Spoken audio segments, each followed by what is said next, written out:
So Biggie kind of put me in the game. So just through my, my guy Marv Pitts, and Puff, I learned the game through just, being on the road with Big. So.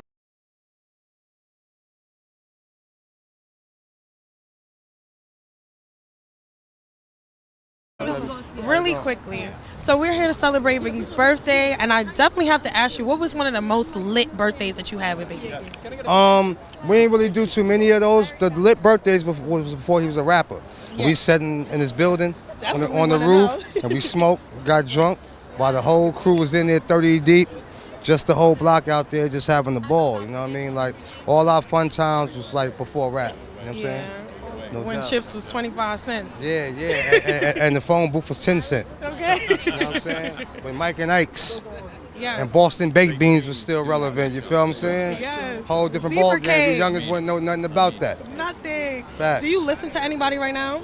I listen to everybody. I'm a music head. So who do you feel like, and this is a crazy question, but do you feel like somebody could ever live up to Biggie's impact? Don't even ask me no question like that. Ain't nobody that could do that. Never. Nah, not a Drizzy, not a Coles, not a nobody. And Coles is my favorite artist today. But absolutely. Big and people of that range of a Tupac or a Hove or a Nas, those are one of a kind type of people. You don't know, that's the Mount Rushmore. You don't put nobody in their category. Absolutely. Now, did you see Jay-Z finally address that comparison of if Biggie was still alive, what would happen? Did you hear it? No, I didn't see it. I didn't hear it. Yeah. Nah. Pretty much he just said it would just be two big entities and it's no competition really. No they competition, no comparing that. You got to let them live and you got to let them have their moment and enjoy their career and legacy. We don't compare nobody to nobody, but the generation changed. So you know what? Yeah. In the next 10 years, the generation might be talking about the Drake and the J. Cole, just like how this generation talk about the Biggie and Tupac. So you know what I mean? Absolutely. It's just generation changes with time, you know what I mean? And we're going to have more kings and more legends and more great ones to come, but from my era, it's nothing better than B.I.G. and that's to the day I die, you know what I'm saying? What's one way you feel like we can live up to Biggie's legacy, besides everything else that we're doing? Like, how can we keep reinventing that? How can we reinvent Biggie legacy? Just keep repping him, you know what I mean? Keep the music alive, you know what I mean? His music is timeless. Absolutely. I'm still catching some bars that he's saying after 25 years, you know what I'm saying? Like, I just think his music is timeless, and I don't think that will never fade. That will last longer than anything, longer than any interview, any picture, any story. When it comes down to that music, I think his music will live forever. Yes. Thank you so much. Enjoy the dinner. Thank you, love. Appreciate you, all right? Yeah. We just gonna get a quick pic with Datwon, and then I'm gonna wrap you up.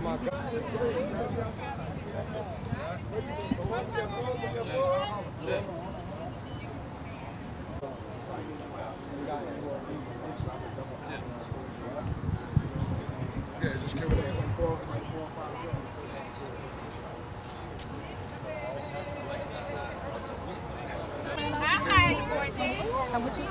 Oh, you got a nice dress. I love it. I love you. It's your girl Silva. I'm here with Fat Joe, one of my favorite people of all times. One thing I watched Origins of Hip Hop is coming out. Make sure y'all stay tuned. That's going to be a great show. Your memory is crazy. Yeah, I never got high. I don't get high, yeah. So, no, I don't. I never got high. So my memory is like, it's like a library. You know wow. Because I seen you reciting Big Pun's verse from when you first pulled up on him at the corner store. And I was like, there's no way. Yeah. That was dope. You never forget those moments, man. Yeah. You know what I'm saying? So tonight we here to praise the king of New York, trendsetter, the guy who did it all for this city.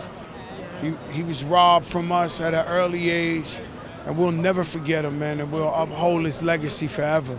I wanted to ask you, I know you were there for the cypher that they did, but what was like the earliest Biggie verse that you can remember? Me? Yes. It was Party and Bullshit the first time I heard Big. Wow. You know what I'm saying? And I seen him battling. He was at the Lyricist Lounge and he was just battling a bunch of rappers. Yeah. And Puff was doing the same shit. Yo, fuck with my man, you can't. They was doing all that, man. God bless Big. Peace. Brooklyn's Chop House. Now, you know that's one of my favorite places to sit down and eat. Just opened a new one, Times Square. And I wasn't at the premiere, but it's all right. I forgive you. That was a good one. Thank you. But yes, so we're here for Biggie to celebrate his life, celebrate his birthday. What was your relationship with Biggie at the time? Oh man, so Biggie kind of put me in the game. So just through my, my guy Marv Pitts, and and Puff. I learned the game through just, you know, being on the road with Big. So Big is I'm solely responsible for my nickname, Don Pooh. My nickname used to be Pooh, and Big came up with this, you know, weird nickname for me, and I kept it the whole time. So, that's you know, dope. I owe that name to Biggie. So I have one last question. We know about your relationship with Foxy. Is Foxy coming back? I'm sure at some point, you know, she's taking some time out to raise her little daughter. She has a beautiful little daughter. Shout out to Foxy Brown, you know, and, you know, I'm sure you're going to hear from her any second. What's your favorite Biggie verse or project? Oh, my favorite Biggie verse would be "Spread Love Is the Brooklyn Way." Hey! I carry that with me. And if you come to Brooklyn Chop House, you'll see that in every chop house. Absolutely. Because that's what we do. We take Brooklyn everywhere. I'm here with Datwon, Vibe. If there's one thing that we associated with Biggie was Vibe Magazine. Is it not? Is it not? All the way. So many different beautiful things, a couple of crazy things, but at the core, I think he was like the icon of the mag as well. You know, he was the icon of the magazine. He was the icon for Brooklyn. That's where I'm from. I went to school with Junior Mafia. I went to high school with them. So seeing Nino and everybody is just like, it brings all the memories back. And one quick memory in particular, I remember being in class, and we was coming out of class, and I remember Nino and them had the bad boy jackets on. Ooh. And we was just like, you know, we hood kids, so we was like, oh, they would Puff, like it was crazy. So they were like a gateway and a reason for me to even think outside of the hood, to be able to see it. You know what I mean? It's one thing to see it on TV, but to be able to see it around your way like that. Yeah. So I thank them so much for, you know, pushing through, and Biggie was the catalyst for all that. And I think that's definitely important for representation, because once you see it, like you said, once you see it, you know it can be achieved. Oh, no question. When I saw him on the cover of Vibe, I wasn't even at Vibe yet, and I was just like, wow, I want to do that. I want to be able to put the guys and the women that I feel are deserving within our culture, I want to put them in these high-profile situations, and I've been able to do that. You know, living my dream, just like Big said. What's your style? Like, if I look at something, if I look at an issue, how can I know that this was you behind it? If you see some hood shit on it, you know what I'm saying? If you see some hood shit on it, that's me. But our last one we did, it was a while ago, but it was at the beginning of the year. We did DJ D Nice, and we had him I shot him in his crib, you know, in Club CQ and all that. But the stuff that we got coming is hard. I just want to reintroduce the brand again. We finally doing that after COVID. Yeah. We have a new publisher now with PMC, who owns Hollywood Reporter, Variety, Billboard, all that. So we coming with the big guns. Nice. All right, I have to ask you, what's your favorite Biggie verse or project? And I'm not going to say song, because I feel like song is too hard. Yeah. It's hard to pick a song, but a verse or a project? Ladies, my Mercedes, in the back too if you fat. Like, yo, Big is just incredibly funny. You know what I'm saying? He's just incredibly funny. Party and Bullshit is another one of mine. You know what I mean? He just got way too many. Kicking the Door. I got, my crew's favorite though, like me and my boys that grew up together, our crew favorite is A Story to Tell. Okay. Because he rhymes the whole thing, and then he tells the story at the end just like the rhyme. It's just incredible. You can't even, you know what I'm saying? You can't even, like, who does that? Right? Because he said he like his stuff. Niggas Bleed is my favorite song. Niggas Bleed is my favorite song. Like us. Somebody said who shot you.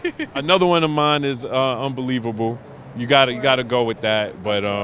But yeah, Big is just, you know, he's just that guy, man. And he set the tone for everything. He set the tone. Like, he recalibrated it all. So you gotta love him. There's no Brooklyn without Biggie. Automatic. And I think Brooklyn is better because we were able to have him. Like, now we've had him after as long as he lived.